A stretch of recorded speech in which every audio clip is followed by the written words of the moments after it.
Hello, Anima. This is Hi. Apurva.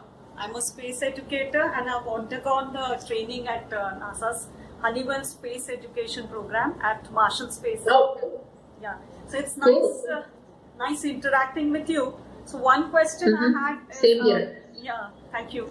One question which is related to the stratospheric observatory, which the SOFIA project which is being kicked off. Yeah. So, what are the kind of research programs that have been carried out at SOFIA? Anything related? Sure. I haven't been following Sophia very aggressively, but yeah, I do know that they are looking at things in the infrared area, in the infrared range. And in that range, what we are doing is measuring the amount of heat coming out from objects, and that's what helps us study those objects. So, for example, we have looked at all sorts of things.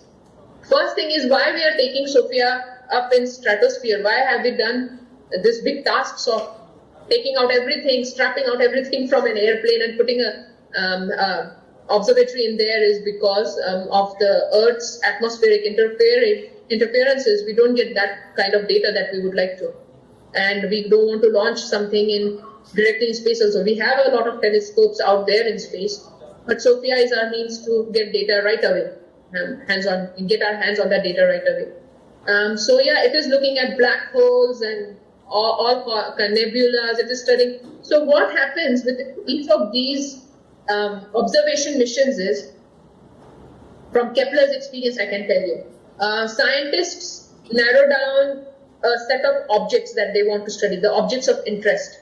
They narrow those down, and then they meet, and then they decide which are the objects that they find important to study. So it's the same for Sophia. Every time Sophia flies, there is a big mission plan in place before the actual flight, and that's when they decide what objects they want to study. Those objects might vary. They don't have a fixed set of objects that they will study.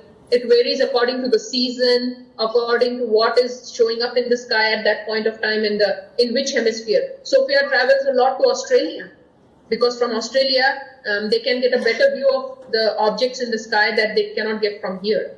So yeah, it keeps changing depending on every mission. It's planned out accordingly. There are some guidelines that they follow, and it pans out accordingly.